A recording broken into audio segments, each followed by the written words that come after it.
So, did you see Death of a Salesman on Broadway? Oh, I guess I will take that as a yes. So, what did you think? Well, let's start with the play. The play is a genuine American classic. I look forward to seeing a new production of Death of a Salesman, no matter how frequently they arrive. They're always a thrill to sit through for one reason or another. This production is no exception. Joe Mantello has found something what I find revelatory in the play, something that no matter how many times I've seen it, I never saw quite done in quite that brilliant way. There's a moment in which Biff begins to attack Willie Loman, and doesn't quite do it, but the moment makes Willie cower. We see that Willie Loman is really basically a weak man, and from that moment on, the way we keep looking at those characters is totally different than I had ever seen it done before. And in Christopher Abbott, he had an extraordinary Biff, I thought. Maybe one of the best Biffs I've ever seen. And Nathan Lane became extraordinary in it. I was never totally entranced by the idea of Nathan Lane playing Willie Loman. But something, when this moment happened, suddenly even his performance just had a force and a power. Another case in point is that although I've seen lots of Lindas, I never felt Linda as powerfully and at the same time as authentically true as Laurie Metcalf found her. And from the word go, Laurie Metcalf did something that I had never seen anyone do before. She was just strong in spite of knowing that everything really was falling apart.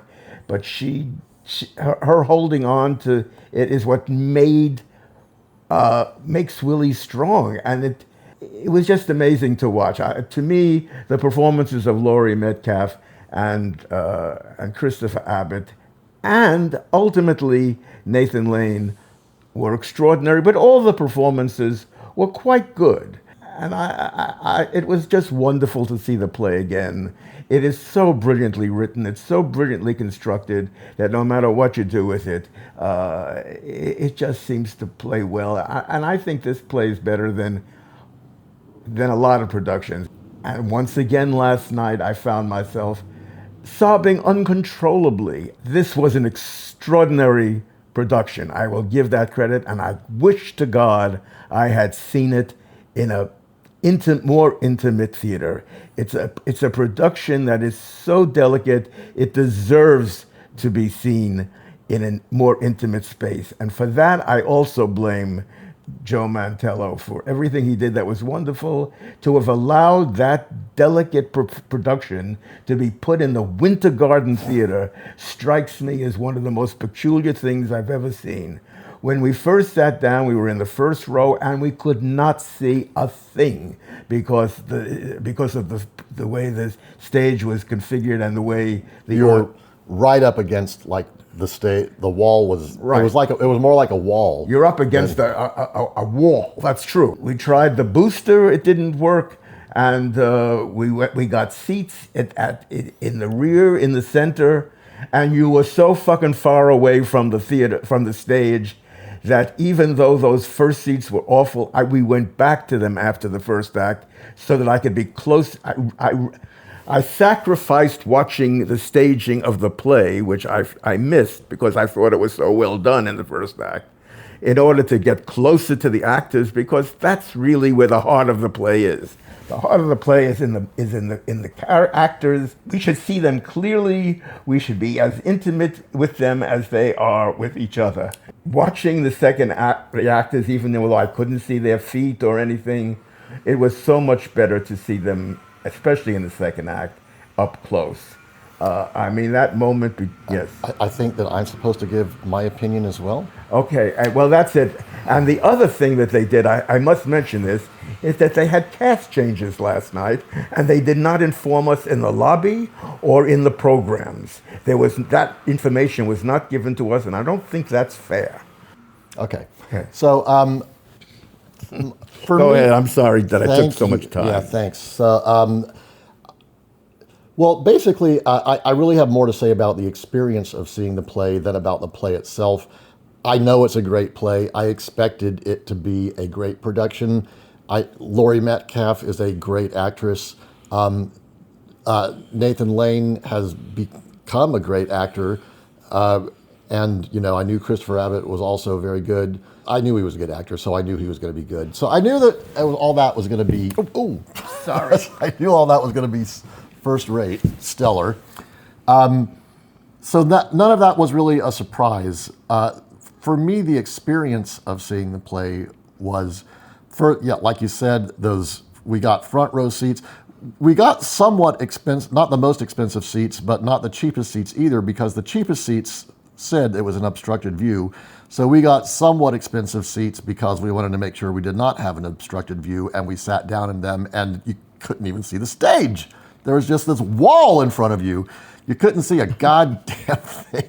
So, I mean, they should have said partially obstructed view or something like that.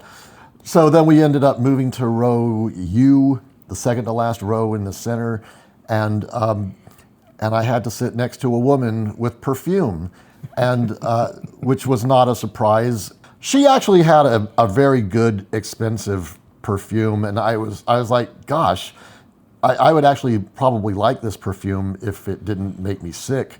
I always say it doesn't matter whether it's a cheap perfume or an expensive perfume, they both make it hard for me to breathe. It's just like, that's what it is for me now. I can't go to the theater anymore because it's just walking down the street in New York alone is a gauntlet I'm walking a gauntlet of perfumes. And, you know, I gotta say, we need to start a movement. I mean, perfumes are too popular to stop them, I guess, even though people need to know that they're really bothersome to a lot of people like me. It's not just that we don't like the smell, it's that it makes it hard to breathe, so you're affecting our health. So could we say at least, please do not wear perfumes or colognes when you're going to the theater, because you're bothering people anyway, and they're, you know, you're a captive audience. I have to either sit there and suffer or leave and lose my $250 or however much I paid for my Broadway ticket. Going to the theater is not a pleasure anymore. I do agree that moment where Christopher Abbott makes Nathan Lane, where Biff makes Willie Loman look small, it was worth it for that. That was just such an amazing moment. I didn't cry as much as I expected to. I had tears sometimes that I was hoping to cry and didn't. So that I do want to say though one other thing though about using the winter garden. There is something, and I'm not giving away a secret because it's the first thing you see in the play. A car drives right onto the stage and stays there for the whole performance. You would need a stage, I suppose, as big as the Winter Garden for the car. So at first your reaction is, well, if that's the only reason was the car, that it wasn't a good enough reason. But I must say they used the car very well. But really, I don't think it was a good enough reason. It seems to me something was sacrificed by having this spectacular effect. I also thought it was strange that there was a older Biff and a younger Biff on stage at the same time. That was a weird choice, I thought. And plus, that car ended up being used as part of the set when they were in the restaurant. And I was like... But it was interesting because the point is that the way he depicted the younger versions was highly idealized. You know, and it was a good contrast between what we're seeing them as real people. That part of it was kind of interesting to me. Death of a Salesman on Broadway, possibly the last Broadway play I will ever see.